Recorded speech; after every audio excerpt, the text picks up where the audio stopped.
Apa bangai nenlung kan Ibrahim apa bangai beka ganto-ganto nenlung idro ke tat bangai dari muka sampai bahasa tat bangai nenlung kan Ibrahim beka Ibrahim Ibrahim nyan so ya panejin si Ibrahimnya nya. Dan yang kedua orang Aceh yang lahir di Aceh, bahkan yang keturunan Aceh yang asli lagi mak long urang pidi ya long urang pidi gena terima mengagama Kristen hana masalah tinggalkan Islamnya na tinggai Islamnya na peta Islamnya na tinggai ajaran-ajaran halusinasi lagian tinggai aju bele ko ikut ajaran halusinasi lagian pulom ya pula pingkui siuro 15 gean pubuatnya apa bangai. Jadi untuk orang lain, orang drone, orang Islaman yang na Aceh, tinggalkan Islamnya nah, supaya cara ngat maju Aceh. Bagus ya, barusan pertanyaan-pertanyaan Bang Oki itu sangat bagus sekali. Nah, sehingga membuat teman-teman itu berpikir dengan kritis, berpikir dengan akal. Karena selama ini kawan-kawan Muslim selalu mengajak orang Kristen untuk berpikir dengan akal yang sehat. Betul. Ayo pakai akal yuk, jangan pakai iman. Nah, itu terjadi ketika mereka menanyakan iman kita. Betul. Tapi, begitu akal kita pakai untuk menanyakan iman mereka, akalnya nggak sampai. Akalnya sampai untuk menanyakan iman orang. Tetapi akalnya langsung mumet ketika imannya ditanyakan. Nah, ini sangat bagus sekali ya, cara-cara Bang Oki pertahankan gaya-gaya seperti ini, gaya diskusi seperti ini, gaya debat seperti ini, sehingga tidak terjerat dengan hukum penistaan agama. Bang, aku tadi sudah disuruh Bang Oki, tolong KTP-mu serahkan ke Polsek biar membantu supaya nggak capek-capek nyari kamu, kata Pak Sam. Ya, itu kata Bang Sam Kamaruzzaman itu ya. Iya, ya aku akan tetap dengan cara aku diskusi seperti ini, Bang. Itu aku nggak mau juga menista, aku mau kita yang bersumber berdata, sekali-sekali kita mirror, itu sih. Aku mau seperti itu, Bang. Ya, bagus itu. Benar sekali itu. Dengan cara bertanya itu seperti buku yang saya kirimkan ke Bang Oki kan begitu diajarkan kita. Bagaimana cara kita bertanya kepada teman kita yang Muslim. Cara bertanya, jangan sampai seperti yang terjadi pada saudara kita ya, Deddy Saputra. Nah, ketika dia menjawab pertanyaan para penanya Muslim yang khususnya dari Aceh, hanya jawaban dia yang dibawa ke ranah hukum. Begitu Bang Deddy menjawab, jawabannya yang dibawa ke ranah hukum. Sementara si penanya yang setiap saat menghasut, setiap saat mengolok, setiap saat mencaci maki, setiap saat menghina imannya Bang Deddy, itu tidak dipedulikan, itu tidak diperhatikan, itu tidak dilihat. Bahkan kalau kita bawa pertanyaan-pertanyaan mereka ke ranah hukum, hinaan, cacian, makian mereka ke ranah hukum, itu tidak dipedulikan juga. Itu tidak mau diperhatikan. Yang mereka selalu melihat bagaimana kita menjawab setiap pertanyaan mereka. Kita menjawab saja susah. Menjawab saya sudah salah. Apalagi menambahkan narasi, membumbuin sedikit. Itu sudah sangat salah di hadapan mereka. Maka kita harus berhati-hati. Selama kita tinggal di Indonesia ini, kita harus hati-hati. Saya sering sekali bilang sama Bang Oki dan juga di Komal saya, jangan suka kita mengucapkan nama Bapak itu. Kalau kita mengucapkan nama Bapak itu, menyebut nama Bapak itu, semakin sering kita sebut, itu semakin dekat kita dengan penjara. Ya, betul. Sepakat. Jangan coba-coba. Kita murtad saja, itu sudah penistaan. Apalagi Bang Oki. Bang Oki Kristen, masuk Islam, kembali kepada Kristus. Ini sudah penistaan besar. Jadi mari kita jaga diri kita, jaga lisan kita. Kita harus bisa mengontrol emosi, bisa mengontrol segala sesuatu pasti akan terjadi di Indonesia ini. Terhadap kita orang-orang Kristen, terhadap kita para apologet, apalagi kita mengambil bagian di dalam pelayanan. Itu akan kena. Itu harus hati-hati. Bang Syam, bagaimana apa yang disampaikan Bang Syam? Saya sudah kumpulkan KTP nih Bang Syam. Bang Sam, di mute itu Bang Sam.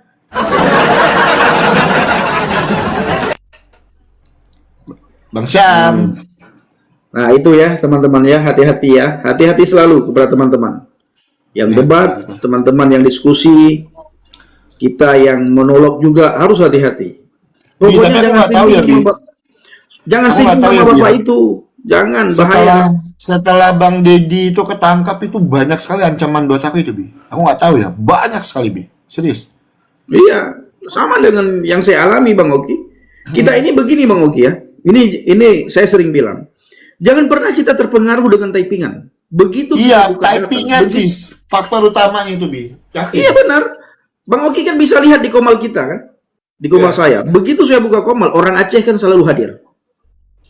Apa yang mereka lakukan? Benar. Menghasut, mencemooh, mengolok-ngolok. Kalau kita terhasut, kita kena hukum penistaan agama. Inilah yang terjadi pada saudara kita Bang Deddy Saputra. Iya, betul. Setiap VT Bang Deddy Saputra, Bang Oki, itu dipenuhi dengan komentar-komentar dari Aceh. Banyak orang Aceh hadir di Hujatan situ. semua itu komentarnya itu. Iya, banyak orang Aceh datang ke tempatnya Deddy Saputra, itu memberikan komentar yang sangat fatal, yang sangat negatif. Menghina, mengolok-olok. Lalu, saudara kita Deddy Saputra membalas VT tersebut. Balasan dialah yang dianggap, yang dipermasalahkan, dan dibawa ke ranah hukum.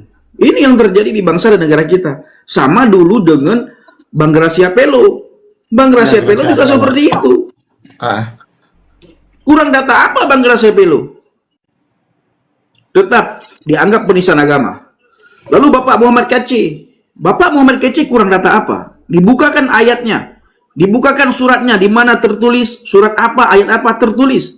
Bahkan ketika pengadilan berlangsung, di saat diadili Pak Muhammad Kece, dibukakan juga ayatnya, suratnya. Tetap kena Bapak Muhammad Kece. Bapak Saifuddin Ibrahim juga.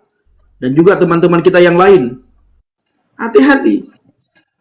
Nah, kadang-kadang mungkin ya, Bang Oki ya, mereka kepingin kita memberitakan nama Bapak itu bukan dengan cara yang jujur. Apakah kita harus memberitakan Bapak tersebut dengan cara yang salah? Dengan cara salah juga. Iya, dengan cara berbohong misalnya. Jangan dengan cara yang jujur, dengan cara berbohong misalnya. Mungkin kalau kita memberitakan Bapak tersebut dengan cara berbohong, itu mungkin nggak kena kali. Tapi kalau kita beritakan dengan cara yang salah, ya dianggap penistaan agama. Jadi teman-teman, kita harus benar-benar bisa mengontrol emosi kita. Benar-benar kita bisa mengontrol lidah. Harus bisa menguasai diri. Firman Tuhan jauh-jauh hari sudah mengingatkan kita. Aku mengutus kamu seperti domba di tengah-tengah serigala. Betul. Hati-hati. Shalom, Bang Medi. Salah kita melangkah. Shalom. Serigala Shalom, itu Bang Medi. siap menerkam kita. Siapapun itu. Salah melangkah. Serigala siap menerkam kita. Dalam hal ini serigala di Indonesia ini apa? Hukum penistaan agama. Salah kita berucap, salah kita berbicara, hukum penistaan agama tersebut akan menerkam kita. Maka kita harus berhati-hati. Lalu Yesus mengajarkan kita supaya kita harus cerdik seperti ular dan tulus seperti merpati. Merpati. Dua hal ini harus kita hidupkan di dalam pelayanan kita, khususnya di Konoha. Apalagi kita yang diskusi, yang debat, yang buka komal, yang main di media sosial. Dua hal ini harus kita hidupkan. Cerdik seperti ular, tulus seperti merpati. Bila dua hal ini kita hidupkan, sehebat apapun mereka mencari kesalahan kita, mencari kesilapan kita, kita akan terhindar dengan hukum penistaan agama. Betul. Karena kita cerdik melihat situasi. Dan tulus ketika kita menyampaikan sesuatu. Tulus kita dalam pelayanan. Tulus kita dalam berapologet. Tulus kita dalam berdebat. Tulus kita dalam berdiskusi. Bila dua hal ini tidak kita hiraukan, tidak kita jaga, penistaan agama itu akan kena. Akan kena. Ini seperti yang kita alami. Tiap saat kita dihina. Tiap saat kita dicaci maki. Tiap saat orang Aceh DM dengan kata-kata yang sangat kasar sekali. Kalau saya tidak bisa mengontrol emosi saya balas VT tersebut, kena dengan hukum penistaan agama. Nah, inilah yang dialami oleh saudara kita Bang Deddy. Ya. Jadi mari supaya kita ke depan jangan sampai kena penistaan agama Gara-gara kita menjawab pertanyaan mereka, menjawab hinaan mereka, menjawab cemoohan mereka. Karena bagi mereka, data yang kita sampaikan ini dianggap penistaan. Sementara penistaan terhadap iman Kristen yang mereka sampaikan itu dianggap data. Kita bilang, Bang Oki, bagaimana dengan Don Ditan? Tiap saat dia bahas kekristenan, dia tafsirkan Alkitab menurut udel dan pikirannya. Yang tidak ada pun diada-adakan. Lalu bagaimana si Zumba? Tiap saat. Nora Aritonang, tiap saat. Si Nandar, tiap saat. Itu bagi mereka data. Ditambah lagi dakwah. Ditambah lagi mereka itu amar ma'ruf nahi mungkar, harus melakukan itu. Lalu kita mencoba untuk mengambil gaya mereka. Penistaan agama menanti. Penjara menanti. Maka kita harus berhati-hati. Ya, harus berhati-hati. Ya, Faruk Senipar. Bagaimana dia di masjid pun dia menghina Alkitab. Di Bukan masjid Faruk, pun dia Bang. Bukan Faruk. Bruk. Di masjid dia menghina Alkitab, mentafsirkan Alkitab menurut udelnya. Bagi mereka itu data dan dakwah. Maka kita jangan mengambil gaya mereka. Jangan. Kena kita. Penistaan agama itu menanti. Maka hati-hati. Ya, harus hati-hati dan harus benar-benar hati-hati. Yang selanjutnya harus ada yang mengingatkan kita. Satu sama yang lain kita harus mengingatkan. Betul. Kita yang harus terpenting, saling Bang. mendoakan. Kita harus saling mensupport. Ini contohnya saya bersama dengan Pak Haji Nabirong, ya. Nah, Pak Haji Nabirong itu selalu memberikan nasihat kepada saya, selalu mengingatkan saya, bahkan sering dimarahin. Iya. Itu Pak Haji Nabirong, Bang Oki. Iya. Ya, kita sering teleponan, minta pendapat. Satu sama yang lain saling mensupport, satu sama yang lain saling memberikan nasihat. Siapapun yang salah harus siap ditegur.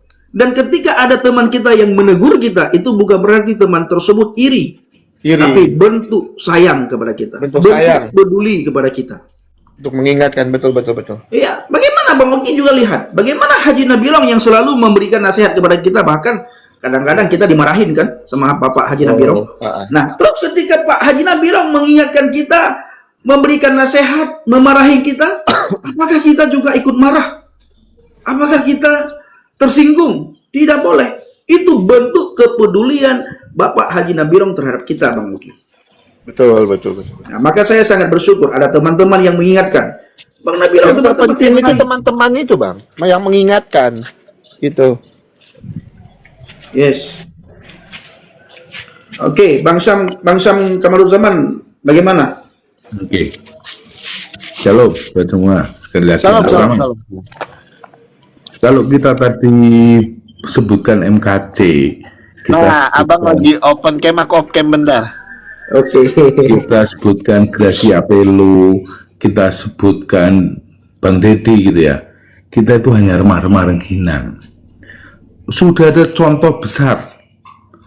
Mungkin sama-sama kita ingat kasusnya Pak Ahok ya. Apa sih yang dia lakukan? Apa sih yang menjadi delik? Tarik ulur, bos. Kalau dulu kita ingat yang namanya subversi, mirip-mirip lah seperti itu. Jadi yang saya lihat itu malah sebenarnya semacam suatu hegemoni mayoritas kepada minoritas ya. Satu itu. Yang kedua, saya menghimbau kepada siapapun yang masuk ke dalam dunia apologet dalam ruang publik. Yang pertama adalah pesan saya nggak menggurui, saya nggak tahu apa-apa, saya hanya berpesan saja. Yang pertama adalah selesai dengan diri kita sendiri. Itu yang pertama. Yang kedua, kuasailah emosi sebaik-baiknya, karena kita masuk dalam ruang publik. Artinya kita harus sadar betul kemana kita masuk, arena kita di mana gitu. Yang ketiga adalah kuasai teknik komunikasi dan public speaking dengan baik, supaya kita terhindar dari hal-hal substansial yang bisa menjebak kita. Dan kadang karena kita tidak menguasai emosi, kita tuh gak sadar terpancing. Nah, pancingan itu yang menjadi poin. Nah, Jadi tolonglah kita ingat, kita ini siapa, kita ini Irman Rengginan. Nggak usah kita lah, Ahok aja lu kurang apa sih? Masuk Pak. Itu suatu gambaran lah apa yang dia lakukan gitu. Nah, terkhusus untuk Bang Oki ini, saya mengikuti Komal Bang Oki itu mungkin lebih dari 2 tahun ya, sejak Bang Oki masih bujang. Yang pertama itu dulu dia cuma kesaksian. Bahkan saya pernah memimpin doa di dalam komalnya Bang Oki. Tapi setelah berevolusi, Bang Oki menjadi seperti ini. Di satu sisi saya wow luar biasa, cuman kadang di satu sisi kalau bahasa Jawanya itu apa ya, semerepet itu apa ya, khawatir gitu. Karena kadang-kadang aku takut kalau kelepasan dipancing gitu, wah ini delik ini, kan begitu ya. Benar. Nah, jadi itu saja kalau saya. Yang pertama, buat teman-teman apologet, harus selesai dengan dirinya sendiri. Jadi tidak ada isu-isu miring yang lain lah, terlepas dari konteks pemberitaan firman dan pembelaan iman. Yang kedua, kuasai emosi dengan baik. Apapun, kalau kita sudah masuk ke ruang publik, kemungkinan apapun bisa terjadi. Kita nggak bisa ngatur mulut orang, yang kita bisa atur adalah kendali emosi kita. Yes. Dan yang terakhir adalah apologet bagus, pengetahuan soal iman bagus, tetapi di sini nggak cukup.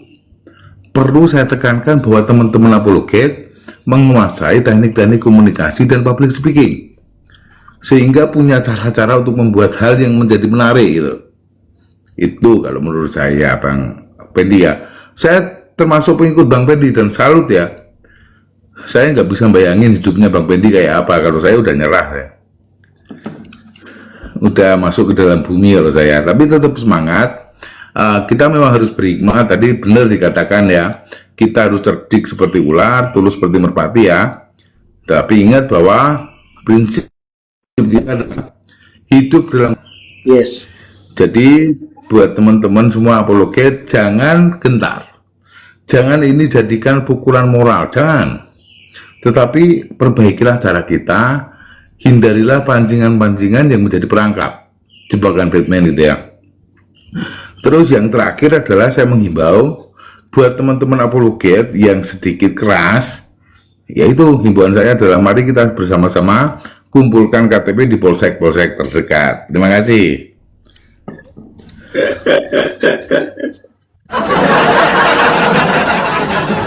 Ya, kalau aku sendiri ya, kemarin itu waktu kasus Deddy Saputra baru ditangkap itu kan aku dapat kabar ya, dan aku puji Tuhan. Aku punya teman-teman yang selalu mengingatkan aku, itu puji Tuhan untuk aku.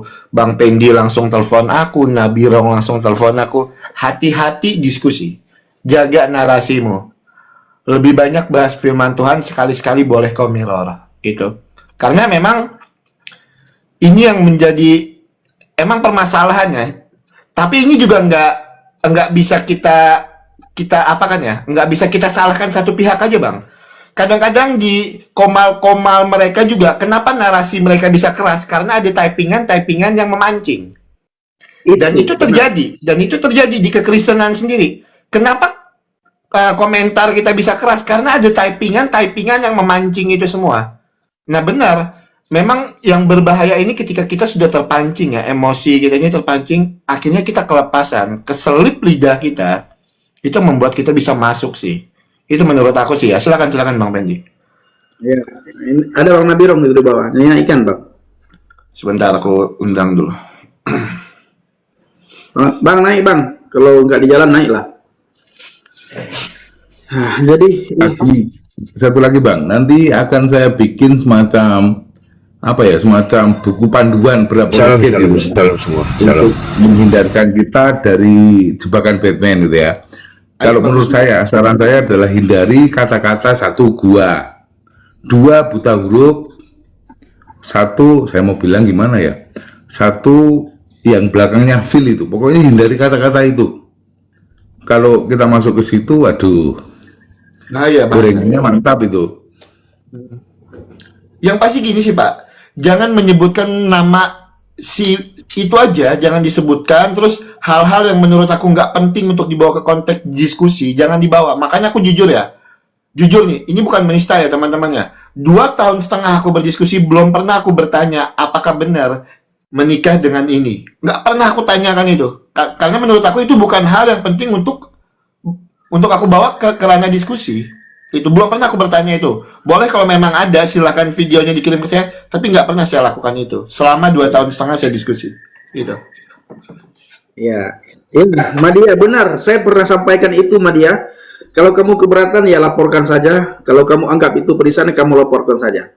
Ya. Betul. Cuma pertanyaan saya, apakah benar apa yang kamu tulis ini bahwa ini terjadi di Gua Hiro dan pernah dicekik di Gua Hiro? Apakah benar itu? Hanya kamu yang tahu. Atau pertanyaan saya kepada Madia 01, apakah Bapak ini diberitakan dengan cara yang benar, dengan cara yang jujur, atau diberitakan dengan cara yang tidak jujur, dengan cara kebohongan misalnya? Itu juga hanya kamu, Madia, yang tahu. Nah, bagi saya, Madia, hidup adalah Kristus, mati keuntungan. Di dalam diri saya, tidak pernah ada lagi roh ketakutan. Sebagaimana yang tertulis dalam 2 Timotius 1 ayat 7. Sebab Tuhan memberikan kepada kita, bukan roh ketakutan, melainkan roh yang membangkitkan kekuatan, kasih, dan ketertiban. Nah, sekalipun tidak ada diberikan roh ketakutan kepada kami para apologet, khususnya saya sebagai penginjil, saya juga tidak barbar. Saya harus bisa menjaga diri saya, saya harus bisa menjaga lisan saya, sebagaimana yang saya sampaikan di awal tadi, dan juga disampaikan oleh Pak Syam Kamarudin. Saya harus bisa mengontrol emosi saya, menguasai diri saya, mengontrol lidah saya, sehingga tidak dianggap penistaan agama. Tapi kalaupun kalian anggap itu penistaan agama, silahkan bawa ke ranah hukum. Saya siap, ya. Karena ketika saya berapologet, ketika saya mengambil keputusan untuk menjadi penginjil, saya sering bilang sama teman-teman, selangkah lebih dekat saya dengan penjara. Saya dekat sekali dengan penjara. Tapi bagaimana dengan orang-orang di sekitar kami yang setiap hari membahas iman kami, mengolok-olok, menghina dan mencaci maki iman kami? Apakah kami marah? Apakah kami bawa ke ranah hukum? Sekalipun dibawa ke ranah hukum, itu tidak akan dianggap penistaan agama. Sekalipun dibawa ke ranah hukum, tidak akan dianggap penistaan agama. Karena ada seorang lawyer yang bernama Bang, siapa namanya ya? Martin. Sejabat ya? Siapa? Martin. Bukan. Martin Sijabat. Martin Sijabat. Martin Sijabat. Bang Martin Lukas itu juga sampai Simanjuntak. Bukan selalu itu Bang. pantau kita, Bang Martin Yang Lukas pernah juga selalu pernah kita. laporkan si Nora Ariton, pernah laporkan si di Medan. Sijabat. Bang Sijabat. Dosma. Ya. Madosma. Bosman Sijabat. Itu sudah pernah melaporkan para polemikus muslim sampai detik ini tidak kena dengan hukum penistaan agama. Bahkan dengan bebas mereka menghina. Kenapa? Karena bagi kalian itu dakwah. Menghina iman orang lain bagi kalian itu adalah menyampaikan kebenaran yang harus kalian sampaikan.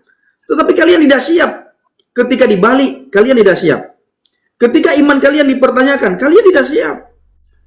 Sekalipun kami membuka data yang kami buka kalian anggap itu adalah penistaan. Sementara hinaan yang setiap saat kalian lontarkan kepada iman kekristenan, itu kalian anggap dakwah. Sekalipun itu tidak tertulis, tetap kalian anggap itu dakwah. Tidak akan kena hukum penistaan agama. Salah satunya adalah Ustadz Abdul Somad yang harus kita ulang-ulang. Sudah lama sekali. Jangankan kena hukum penistaan agama, Ustadz Abdul Somad. Minta maaf pun, disuruh minta maaf pun dia tidak mau. Itu Ustadz Abdul Somad. Ketika dia mengatakan bahwa di salib itu ada jin kafir. Jin kafir. Ya memang orang takut melihat hantu. Apakah ketika mereka melihat salib ketakutan? Apakah mereka melihat hantu? Dibawa ke ranah hukum, dilaporkan, itu nggak akan kena hukum penistaan agama. Jadi teman-teman, kita sudah tahu. Penghinaan yang mereka lakukan terhadap iman kekristenan tidak kena hukum penistaan agama. Kita jangan coba-coba melakukan apa yang mereka lakukan. Hal yang sama, betul. Ya, hal yang sama. Itu jangan. Kita pasti kena. Pasti. Jadi supaya tidak kena hukum penistaan agama, kalau saudara mau memberitakan, mau menyampaikan, atau mau selalu membahas iman lain, itu jangan tinggal di Konoha. Jangan tinggal di Indonesia, tinggal di Amerika sana, tinggal di Belanda, tinggal di Australia, ke sana harus pergi. Di sini tidak boleh. Kita kena, pasti kena. Itu pasti kena.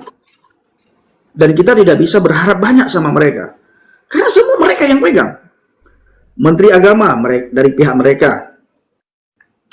Hakim, jasa, semuanya. Itu mereka yang pegang. Nah, jadi saya juga tidak pernah melihat ya. Apabila kita memberitakan Injil kita ditangkap.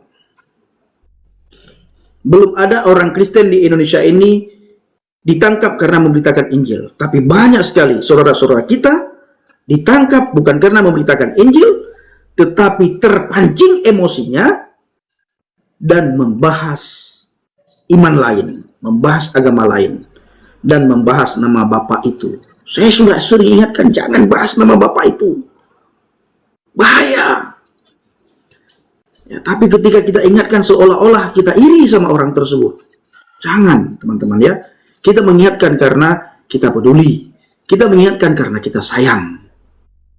Jadi teman-teman, mari kita bahu-membahu, bergandengan tangan, saling mengingatkan, saling mendoakan, saling mensupport. Nah, ini ada Pak Haji. Pak Haji. Shalom, shalom. Salam Pak Haji. Woi, keren kali tausiah sore-sore sebelum buka puasa. Pak Haji, dia mau sudah digini-ginikan sama Nai. Gitu. Cari tajil kata Nai kan. Sudah jalan orang yang beli takjil. Tinggal nunggu jalan doang ini. Buka puasa. Lamaan. Habis itu ntar pulang-pulang diomelin. Tapi ini ya Bang ya. Ini aku nggak tahu ya, jujur. Nah, ini apa kok potong Bang Nabirong ya. Ini udah perasaan aku udah 4 apa 5 hari ini ya. Dan ini silakan tanya sendiri sama Nai ya. Aku nggak tahu tiba-tiba aku bangun tidur tadi, aku ngobrol sama Nai, aku cuma ngomong gini sama Nai. Apapun yang terjadi sama aku, ketika aku memberitakan firman Tuhan, kamu kuat-kuat ya. Itu, kamu kuat-kuat itu. Kamu percaya rancangan Tuhan itu indah buat keluarga kita. Itu, kamu kuat-kuat. Aku udah sampaikan ini sebelum ini maksudnya aku tidak mendoakan yang jelek-jelek untuk aku. Aku yakin Tuhan jaga aku, tapi aku cuma ingatkan buat istri aku apapun yang terjadi. Kuat-kuat ngadepin ini semua, kuat-kuat. Itu. Benar. Nanti kita teleponan ya. Saya ingin memberikan masukan-masukan kepada Bang Oki. Harus ingatkan Nai nanti bila begini siapa yang harus dia hubungi. Nanti kita akan teleponan ya. Iya, betul. Kita harus teleponan. Karena kita ini paling dekat dengan penjara. Kita harus tahu. Kita sangat dekat dengan penjara. Nah, ini Bang Nabirong mengenai hal ini Bang, apa yang mau Bang sampaikan khusus mengenai penangkapan para apologet sebenarnya harus bagaimana Bang, dan Murtadin khususnya. Ya, kan jelas ya, sudah jelas dari dulu kan prinsip kita adalah gini. Kalau Anda ditangkap karena membahas orang lain, berarti bukan karena Anda untuk membahas Kristus, kan itu. Jadi jangan alasan karena namaku Anda ditangkap sesuai dengan Alkitab contohnya. Itu tidak bisa gitu. Tapi karena nama orang lain Anda ditangkap, nah itu bukan kesalahan karena kalian bilang kalian berapologet, bukan. Coba ada nggak orang ditangkap karena nama Yesus? Kan tidak ada. Nggak ada. Bahkan ya, bahkan mereka sana saja menghina-hina nama Yesus pun mereka nggak ditangkap kok. Gitu. Kita menghina nama Yesus nggak akan ditangkap. Coba nama lain. Coba ibaratnya ada bapak-bapak doyan anak kecil, ada bapak-bapak dicekek, ada bapak-bapak ini. Nah itu rungkat kita woi. Awas, komal kita rungkat. Hati-hati. Memangnya aku bilang apa? Doyan anak kecil. Saya juga suka sama anak kecil. Ya kan? Saya senang sama anak kecil. Tapi bukan untuk diituin, bukan. Gitu. Saya suka kasih makan, saya suka ajak main, ya kan? Itu saya suka gitu. Nah, kalau ada bapak-bapak kayak gitu, nggak usah diomongin, ngapain? Biarin aja, kalau memang dia suka silakan, kan gitu. Nah, kalau itu dianggap penghinaan karena kita bilang, contohnya gini, Bang Oki doyan permen gitu. Lalu saya bilang, wah dasar Bang Oki ini doyan permen. Apakah itu penghinaan? Kan enggak. Bang Oki doyan makan babi. Apakah itu penghinaan? Kan tidak. Nggak bisa gitu. Nah, Tenang Bang Nabirong, kita kasih MBK dia biar diam. Tenang Bang Nabirong. Tenang. ini orang Aceh lagi satu ini. Nanti kau dihujat kau Bang. Dihujat kau nanti. Ya gini Bang Nabirong, saya berulang kali menjaga, mengingatkan, kemudian salinglah mensupport kan. Tapi semua ada batasannya. Ketika kita berbicara boleh berbicara, tapi jangan terpancing emosi seperti Bang Pendi katakan tadi. Yes. Harus sadarkan itu sudah terpancing emosinya karena terlalu menggebu-gebu sebenarnya sih. Tapi ketika kita bawa santai kan dalam kata-kata kayak gini, bilang aja kalau lapar kasih MBK, Pak Prabowo bisa tambahkan apa aja itu. Sekarang gini, masalahnya gini, kenapa kan itu masih bisa diselesaikan, saya rasa itu masalah bang disadarkan masih bisa diselesaikan. Karena apa? Karena ketika kita lihat videonya, dia menyampaikan itu seolah-olah dia telah dihujat duluan, dia dicemooh duluan, dia dihina duluan, makanya dia balik seperti itu. Bukan artinya dia membuka satu room, kemudian membuka suatu tema langsung menghujat seperti itu saya rasa. Tapi karena dia duluan, ya nampak alasan yang jelas. Nampaknya gini, karena dia baca juga komen-komen di bawah, misalnya dari VT-VT yang beliau buat gitu kan. Saya rasa begitu sih, bukan maksud juga membela, bukan maksud juga menyalahkan, tapi saya di tengah-tengah aja gitu. Ada faktor yang menyebabkannya Pak Panglima ya? Iya, ada api, makanya ada asap gitu ya. Iya, ada api makanya ada asap gitu. Karena beliau terpengaruh dengan komen-komen yang di VT beliau gitu. Kita juga manusia, kita punya hati, punya emosi, tapi ada batasannya. Saya rasa apalagi ini bulan Ramadan seperti saya kan, semua ada batasannya. Saya bukan nggak geram lihat Bang Pendi ini, geram juga mau saya lepas juga itu kacamata. Bukan nggak geram, tapi geram juga. Cuma tapi ada batasannya. Gitu loh Bang. Ada, betul. Makanya kita bilang gini, kalau kalian menyatakan sesuatu nggak usah menyebut nama, karena itu bisa ditujukan kepada siapa saja kan gitu ya. Kalau kalian kesal terhadap orang itu, ya orang itu aja yang dihajar, jangan yang lainnya gitu. Dan nah itu makanya saya bilang dalam memilih narasi ya kita harus pintar. Bener yang tadi Pak Syam bilang ya, public speakingnya harus bagus.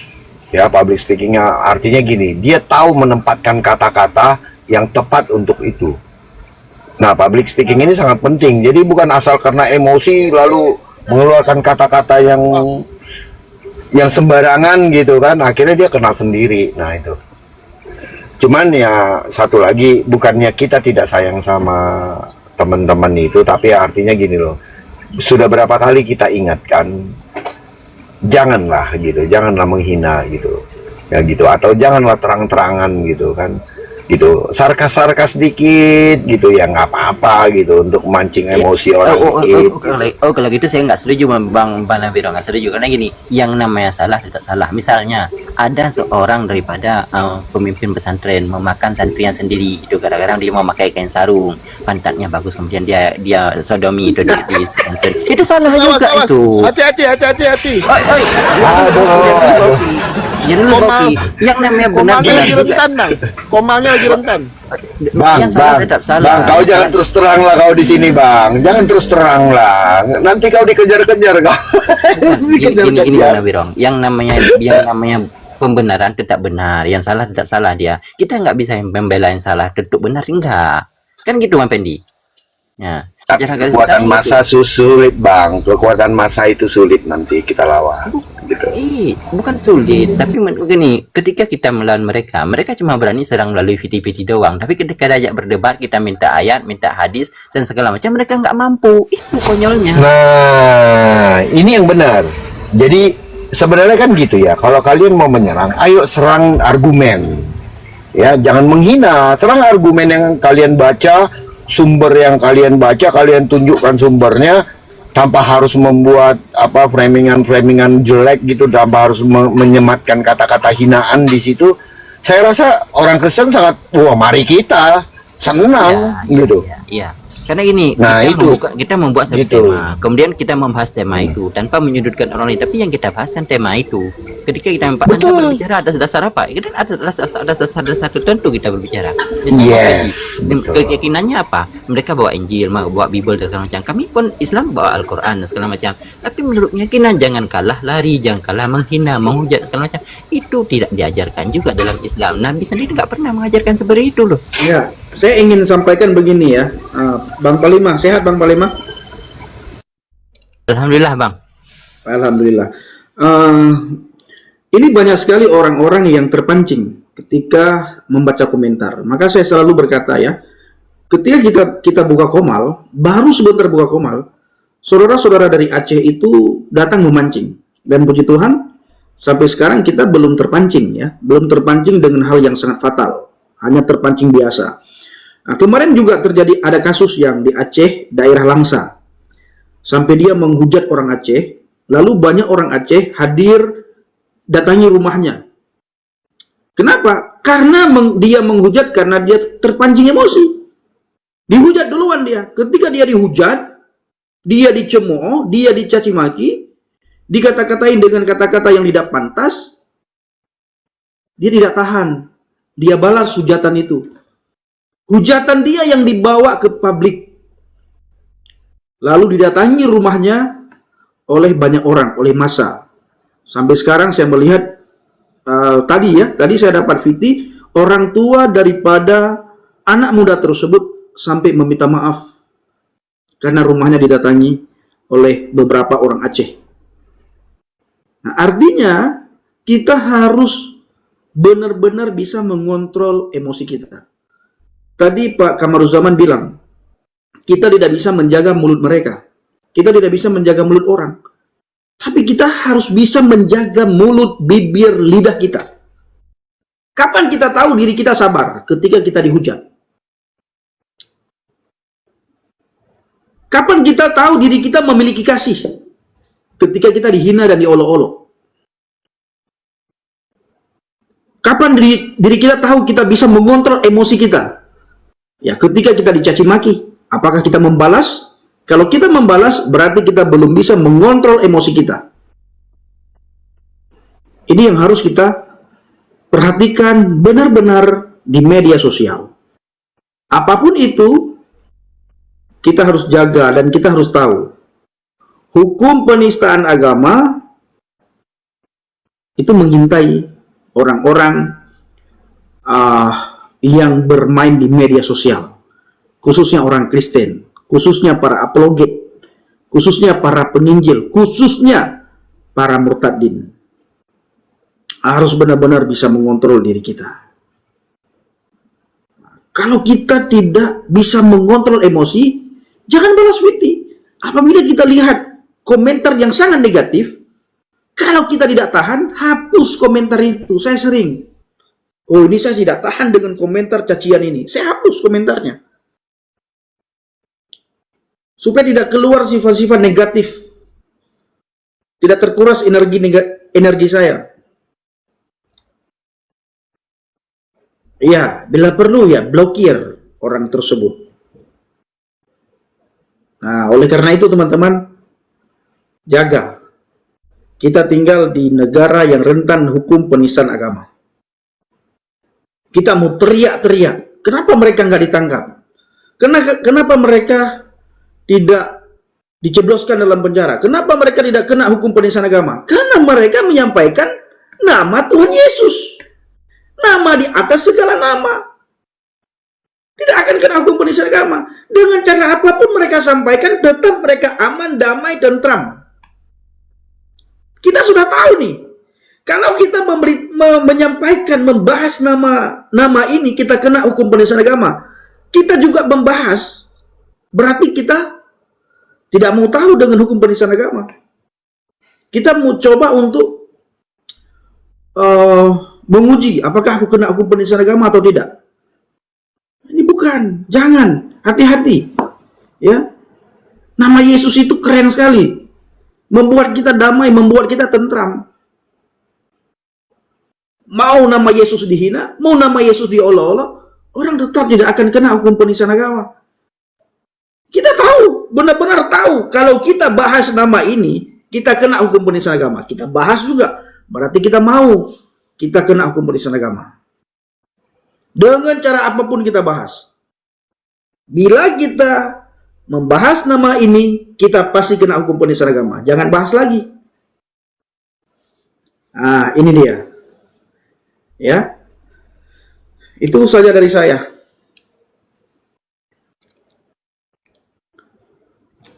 Emang Kristen mengikuti Yesus? Bukan. Kristen itu mengikuti Bapak itu. Itu Kristen. Kristen bukan mengikuti Yesus. Kristen mengikuti Bapak itu.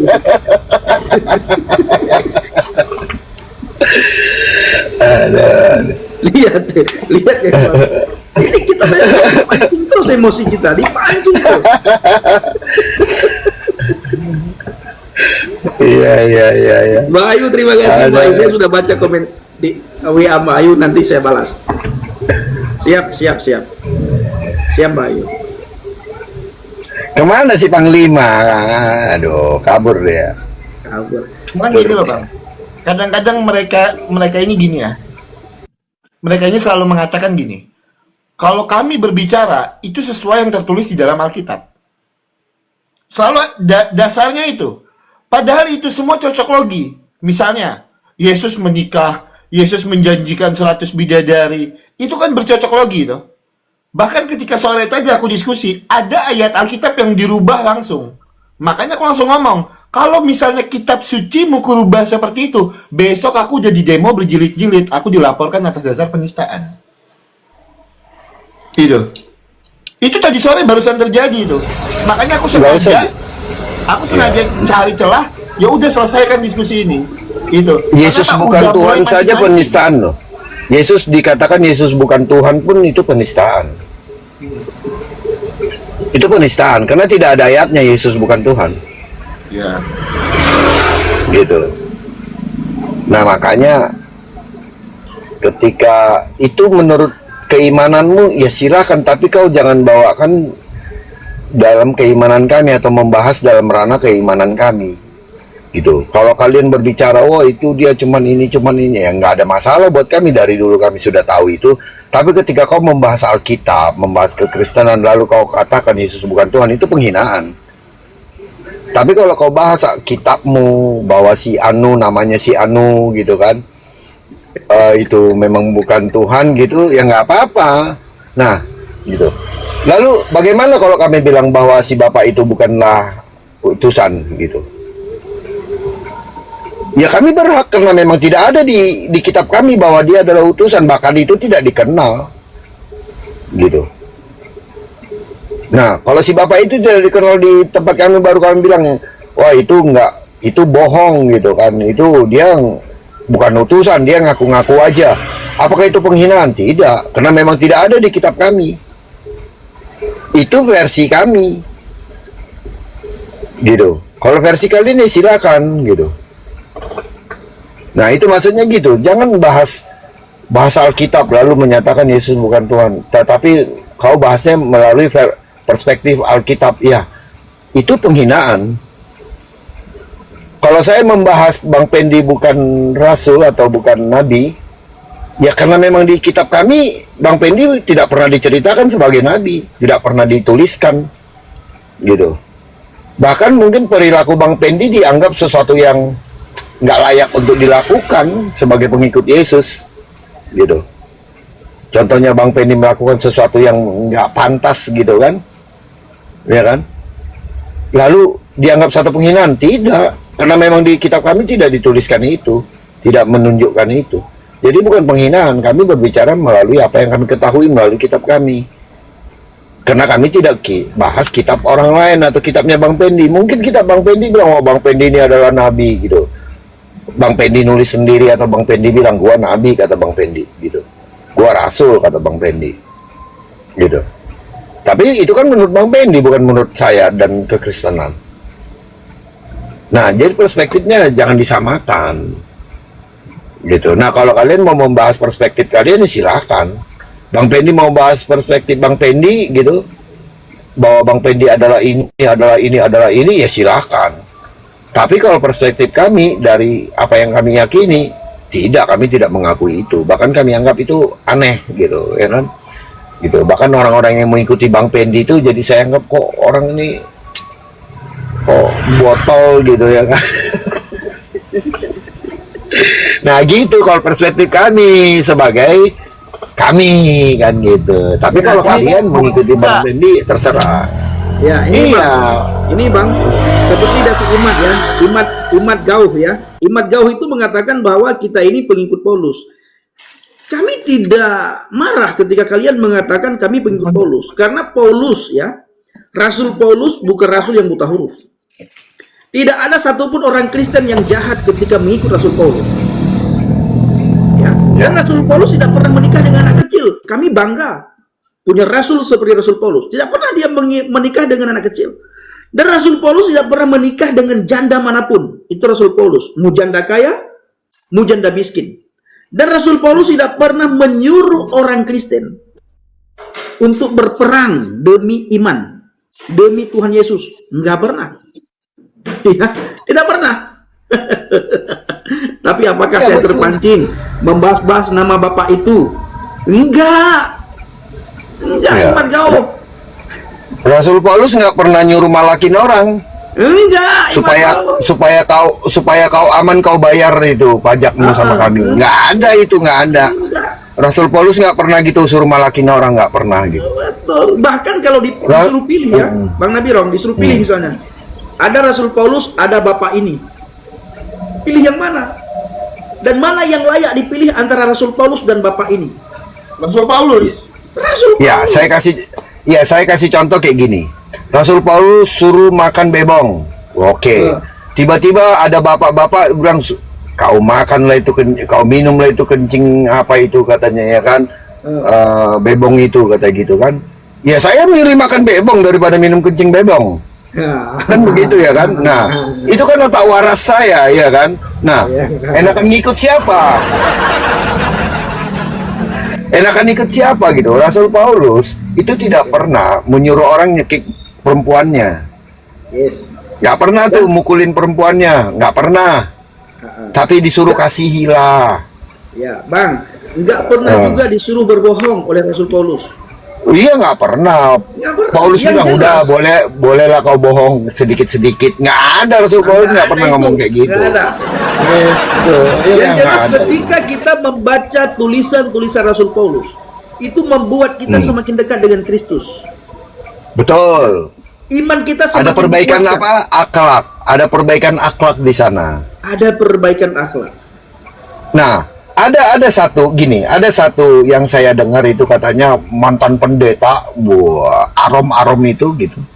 Baru beberapa hari saja dia saya nggak tahu itu benar apa enggak gitu ya. Arom Tapi itu gini, jemaat Tiberias. Itu info Iya. yang masuk ke aku. Jadi dia itu cuma jemaat di Tiberias. iya, tapi gini, dia ngaku pendeta. Kalau dia pun pendeta, ya, saya rasa bahasanya tidak akan sekasar itu. Saya lihat satu VT bilang ini. Jadi siapa yang keluar dari MM itu gitu? Ini bahasa, kalau saya bilang kalau dia seorang Kristen, saya rasa untuk mengeluarkan kata-kata itu tidak mudah, Pak. Apalagi tentang berbicara di ranah agama ya, gitu. Mengatakan MM itu punya perempuan itu gitu. Siapa dong yang keluar dari MM itu? Tuhan kalian. Nah, ini seorang pendeta begini. Kok oke lah dia seorang pendeta nggak apa-apa. Oke. Pertanyaan saya, apakah ketika dia di kekristenan ngomong kayak gitu? Saya rasa tidak mungkin. Tetapi kenapa ketika dia baru menginjakkan kaki keluar dari Kristen, tiba-tiba bahasanya sudah ngawur kayak gitu, bahasanya sudah nggak jelas, sudah menjijikkan gitu. Apakah itu ajaran yang baru yang dia terima gitu? Ya. Apakah memang itu ajaran yang dia terima? Itu kan menjadi pertanyaan buat kita. Ya, Bang Apakah Nabirong. memang itu yang diajarkan? Ya, Bang Nabirong. Perubahan akhlak itu loh, Bang. Ya. Perubahan akhlak itu. Abang barusan bilang begitu dia keluar dari kekristenan langsung dia seperti itu. Itu kenapa? Dikarenakan Bang, dia tidak lagi dipimpin oleh roh kebenaran. Ya. Hidupnya tidak lagi dipimpin oleh roh kebenaran. Hidupnya tidak lagi dipimpin oleh roh Tuhan. Tiap langkahku diatur oleh Tuhan, dan tangan kasih-Nya membimbingku. Ya, dia sudah keluar dari tangan kasih dan aturan itu. Tiap langkahnya itu. Jadi makanya ketika dia orang yang sudah keluar dari Kristus, dia akan menjadi apa?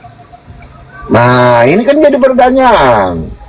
Gitu. Kalau dia mengikuti Allah yang benar, saya rasa tidak ada Allah yang mengajarkan seperti itu. Tuhan siapapun tidak akan mengajarkan hal-hal yang seperti itu, kecuali Tuhannya dia mungkin gitu ya. Saya nggak tahu siapa Tuhannya dia setelah dia keluar dari kekristenan gitu. Gitu. Jadi sangat terlihat sekali perubahan, Bang. Bang Nabirong, ini sering kita sampaikan ya. Baru beberapa hari yang lalu Abang juga membawa narasi ini. Kenapa? Nanti Abang bisa sampaikan lagi. Kenapa setiap mu'alaf rata-rata seperti itu, Bang? Dulunya tidak pernah dia menghujat agama lain. Dulunya dia tidak pernah menghujat iman lain. Dulunya dia tidak pernah menghujat Tuhan lain. Tetapi begitu dia meninggalkan Kristus, begitu dia mu'alaf, langsung terjadi seperti itu. Dan hampir semua mu'alaf kita melihat hal yang sama. Tidak pernah dia menceritakan bagaimana di dalam imannya yang lama. Tidak pernah menceritakan bagaimana perkembangan imannya. Bahkan dia tidak pernah membahas kitabnya. Ketika dia masuk menjadi mu'alaf, dia pegang kitabnya yang baru, lalu dia baca, lalu dia ceritakan kepada kita. Ayat inilah yang membuat saya, sehingga saya mengalami Tuhan yang saya imani hari ini. Ayat inilah yang membuat saya, sehingga saya benar-benar yakin bahwa Bapak inilah Nabi saya saat ini, Rasul saya saat ini. Gak pernah para mu'alaf melakukan seperti itu. Yang hari-hari mereka lakukan apa? Alkitab mereka pegang. Waktu di Kristen tidak pernah baca Alkitab. Begitu mu'alaf rajin baca Alkitab. Bukan kitabnya yang baru yang dia baca. Bukan dia pelajari tentang Tuhannya. Bahkan tidak pernah kita mendengar juga bagaimana dia mengalami Tuhannya. Nah ini Bang, silakan Bang Nabirong. Waktu itu kan kita bahas ya, kenapa gitu. Kan saya bilang, sangat jelas sekali perbedaannya di mana Tuhan yang hidup itu benar-benar bekerja di dalam dia. Karena dia mengalami Tuhan.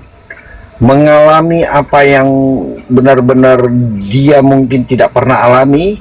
Dan bahkan dia tahu, wah inilah ternyata yang saya cari selama ini. Itu untuk orang-orang itu. Tetapi kenapa orang-orang yang keluar dari Kristen itu tidak pernah menceritakan bagaimana dia mengalami Tuhan? Karena orang-orang yang keluar dari Kristen tidak pernah bisa membuktikan kalau Tuhannya dia yang baru ini bisa ya membuktikan dirinya. Gitu. Lalu kenapa dia harus membahas-bahas yang lama? Karena gini, Pak.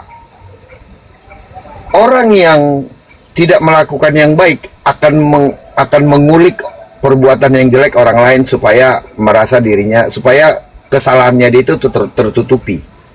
Ya, kelemahannya dia tertutupi, akhirnya dia harus menghajar orang lain. Nah, itu salah satu cara. Nah, lalu kenapa dia tidak menceritakan kebaikan Tuhannya yang baru dia ikuti itu? Karena memang dia tidak punya pengalaman dan tidak ada yang bisa dia ceritakan. Lalu pengajaran apa yang dia harus ceritakan sementara dia nggak ngerti apa-apa? Dan dia juga bingung mungkin ketika dia mendalaminya nantinya dia mungkin akan bingung. Loh, kok ini kalau saya ceritakan, wah malu juga saya menceritakannya. Udahlah, nggak usah saya ceritakan lah ini dah. Mendingan kita bahas aja orang lain, kita jelekin supaya mereka nggak bahas kita punya. Kan seperti itu. Jadi untuk menghindari itu, mereka akhirnya orang-orang yang keluar dari Kristen ini akhirnya menyerang kekristenan. Karena pertama, dia memang tidak mengalami Tuhannya yang baru. Yang kedua, dia juga tidak pernah mengalami perbuatan Tuhannya yang benar-benar nyata gitu ya. Yang ketiga adalah memang dia tidak ngerti sama sekali tentang keyakinannya yang baru. Atau memang dia malu untuk menceritakan keyakinannya yang baru. Nah itu. Tapi Kalau aku gini, Bang Penji sama Bang Nabilong, kalau aku simpel ya. Karena di dalam iman Kristen tidak pernah dikatakan kalau kita ini bersaudara dengan setan. Iya, betul. Itu. Ini Nah, tidak ngomong iya. apapun ya teman-temannya. Alkitab tidak pernah mengatakan itu loh. Gitu. Iya, pokoknya orang-orang yang keluar dari kekristenan, ya, itu saya rasa bingung dia harus menceritakan apa kelebihan yang kenapa dia harus keluar bahkan memilih sesuatu yang baru gitu. Apapun itu yang baru, mungkin dia ateis kah atau apakah, kita nggak tahu ya gitu ya. Tetapi orang yang keluar dari kekristenan itu dia tidak punya apa yang harus dia bisa ceritakan, apa yang dia bisa banggakan dengan yang dia yakini, keyakinan barunya itu tidak bisa. Karena memang tidak ada bisa dibandingkan dengan apa yang Alkitab ceritakan tentang kebaikan Tuhan, tentang Yesus, tentang hidup, ya. Allah itu hidup gitu. Yang lain tidak bisa menceritakan itu. Karena tidak ada Allah yang hidup selain daripada Tuhan kita. Nah, mereka mau menceritakan apa pengalaman pribadi dengan Tuhan? Mana bisa? Karena Tuhan mereka tidak bisa rasakan. Menurut mereka bilang bahwa oh tidak, Tuhan itu tidak bisa seperti itu. Tuhan itu tidak bisa nampak. Tuhan itu tidak bisa ngomong, tidak bisa berbicara. Nah, kalau orang Kristen jelas Tuhan berbicara melalui apa? Banyak cara yang dilakukan, gitu kan? Banyak cara, mungkin melalui berbicara secara langsung, melalui mimpi, ya, atau dalam hati, gitu. Atau tanda, banyak cara yang Tuhan lakukan. Demikian juga terhadap nabi-nabi dari zaman dahulu. Bahkan ada tanda-tanda yang diminta berikan tanda, akhirnya diberikan tanda, oh ini ternyata Tuhan berbicara untuk itu, gitu. Jadi apalah yang bisa orang ceritakan di luar daripada kekristenan, apa Kristus, apa Alkitab, apa yang bisa dia banggakan? Nggak ada. Makanya karena tidak ada yang bisa dibanggakan, mau tidak mau harus menghajar dan menjelekkan orang lain. Cobalah kita itu mempromosikan sesuatu, apa sih kelebihanmu? Gitu. Kelebihan saya ini. Apa kelebihannya ini? Oh, saya pilih ini karena produknya seperti ini. Kelebihan produk kalian apa? Ini. Kelebihannya apa? Ini. Ceritakanlah kelebihannya. Tunjukkan buktinya. Jangan hanya cerita. Bisa saja itu hanya klaim. Oh, sangat banyak orang mengklaim, oh saya begini, saya klaim namanya. Tapi bisa dibuktikan nggak? Nggak bisa dibuktikan. Tetapi di kekristenan, silahkan buktikan. Silahkan tanya orang-orang yang sudah membuktikan, silahkan tanya orang-orang yang sudah banyak mengalami bagaimana Tuhan di dalam kekristenan. Nah itu, jadi janganlah menunjukkan satu ajaran ketuhanan yang melanggar apa ya, kepatutan saja, saya berbicara kepatutannya yang patut gitu, yang wajar gitu. Bahkan banyak hal-hal yang tidak wajar dilakukan tetapi itu mengatasnamakan ketuhanan. Saya rasa perlu dipertanyakan ketuhanannya gitu ya kan Bang Benny ya. Sedangkan kita manusia saja masih tahu mana yang layak, yang baik dan tidak, apalagi lah Tuhan yang Maha Kudus.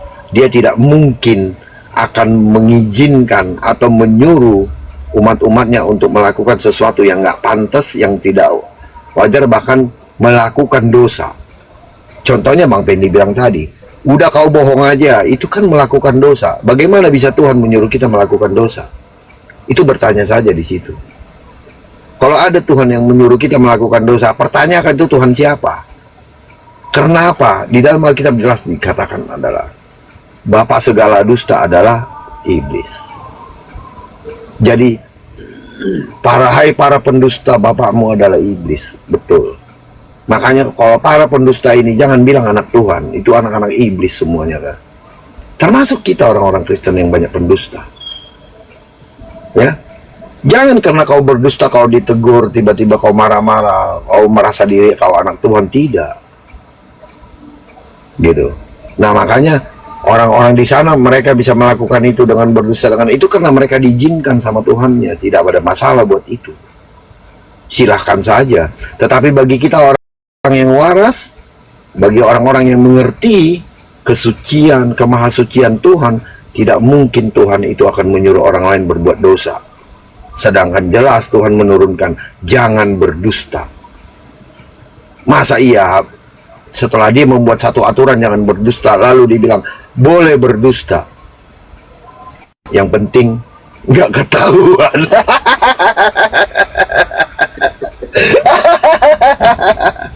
Udah. Lanjut. Mantap kali lah hari ini, sore ini ya. Ini tausiah sebelum berbuka ini. Ya, satu lagi sebelum kita turun, karena Pak Haji Hoki juga mau buka puasa dia, Bang. Sudah ditunjukkan barusan takjil yang diberikan sama Nai, ya. Teman-teman, saya sering sampaikan begini. Apabila gara-gara agama membuat kamu jahat, tinggalkan agama itu. Carilah agama di mana engkau dihargai dan engkau bisa menghargai. Bahkan apabila gara-gara Tuhan membuat kamu jahat, membuat kamu membenci saudaramu, membuat kamu membenci orang lain, tinggalkan Tuhan itu. Cari Tuhan di mana ketika kamu beribadah kepadanya, menyembahnya, memujinya, itu membuat hatimu tenang, membuat jiwamu tentram. Menyolong mita damai. Nah, ini bahasa Aceh. Hanya merempet dalam Yesus, menyolong mita senang hati. Hanya merempet niba Yesus, hana lain petenang hati long, hana lain petenang pikiran long. Hanya Yesus jawaban bagi long. Menyolong mita damai, hanya merempet niba Yesus. Menyolong mita senang hati, hanya merempet niba Yesus. Hana lain petenang hati long, hana lain petenang pikiran long. Hanya Yesus jawaban hidup long. Hanya Yesus jawaban hidup kita. Ya, sebentar. Saya tertarik dengan si Baihaqi ya, kuat Islam Baihaqi ya. Jemaat penyembah Tuhan berkelamin jantan. Ya. Ada satu Tuhan yang bilang begini. Ya. Yang bilang begini. Dia tidak punya anak karena dia tidak punya istri. Ada. Ya. Emang ada? Ada Tuhan yang bilang gitu. Adalah di satu, ya. Jadi ada bilang begini, Tuhan itu nggak punya anak karena dia nggak punya istri katanya. Lalu pertanyaan saya, ya kalau yang disebut tidak punya istri itu laki-laki atau perempuan? Pastinya kalau kita pakai hukum yang normal, pakai pikiran normal. Kalau dibilang tidak punya istri artinya dia laki-laki. Kalau dia tidak punya suami artinya dia perempuan. Gitu kan? Nah, lalu kenapa dia nggak punya istri? Nah, ini banyak menjadi pertanyaan. Apakah karena dia nggak punya kelamin? Apakah dia karena memang sukanya sejenis? Kita juga nggak tahu gitu. Ya, ada yang kayak gitu. Jadi, makanya saya bilang, kalau ada orang yang bilang, oh ini si Kuat Selamat bilang begini, jemaat penyembah Tuhan berkelamin jantan, iya. Tapi tolong kau baca itu, ya ada ternyata Tuhan yang bilang dia tidak punya anak karena tidak punya istri. Pertanyaannya, kalau yang tidak punya istri itu atau yang harus membutuhkan istri itu laki-laki atau perempuan? Kalau perempuan kau bilang berarti dia sejenis, mencari sejenis. Nah, gitu ya. Ataukah jangan-jangan dia memang tidak punya kelamin, makanya nggak punya istri, gitu. Nah, itu perlu juga dipertanyakan tuh, Kuat Selamat Baihaqi. Ya, sebelum kau membuat satu pernyataan, ya, cobalah kau baca-baca kitab-kitab lain, gitu. Saya nggak tahu, saya lupa itu kitab mana gitu. Ada Tuhan yang seperti itu, gitu. Waduh. Ini buku-buku ya, bilang, nih Bang Oki sebagai pendebat pasti dia nggak tahu itu. Ini baru dengar pasti. Nggak tahu dia nggak tahu. Aku baru dengar loh, serius loh. Aku baru dengar itu. Iya. Gimana itu? Ada lah. Pak Yosua. Gimana itu? Aku baru dengar loh. Ada lah. Gimana? Iya. Nggak ada. Oke, Aku oke. lagi buka-buka catatan aku loh, ini loh, nggak ada, nggak pernah aku temukan. Itu di mana sih? Ada di agama di negeri barbar gitu. Nggak tahu ya. Oke, oke, oke. Oke, semuanya ya. Saya izin pamit. Bang Oki, sehat-sehat Pak Haji ya. Pak Haji, Siap, siap. sehat-sehat ya. Oke, siap. Siap. Abi, Udah mau. nanti kalau ada waktu kita teleponan biar diarahkan seperti yang tadi ya. Kita udah siap-siap untuk sesuatu Coba apa yang buka akan ini kita sebentar, hadapi. saya tertarik ya dengan kopiah itu ya. Wih, keren ya. Oke, oke. Kirim Abi lah, mau? kirim. Abi Kirim mau? lah, kirim. Aku kirim satu nanti. Ini khas Kalimantan. Nanti aku kirim. Enggak. Tenang, tenang. Jadi enak saya. Aduh, Tenang jadi aja. Kirim lah nanti. Nanti aku kirim satu. Bang Namirom, jadi keenakan saya kalau begini kan. Nggak apa-apa, santai. Nanti aku beli satu ya. Iya. Ini khas Kalimantan. Ini khas Kalimantan. Jadi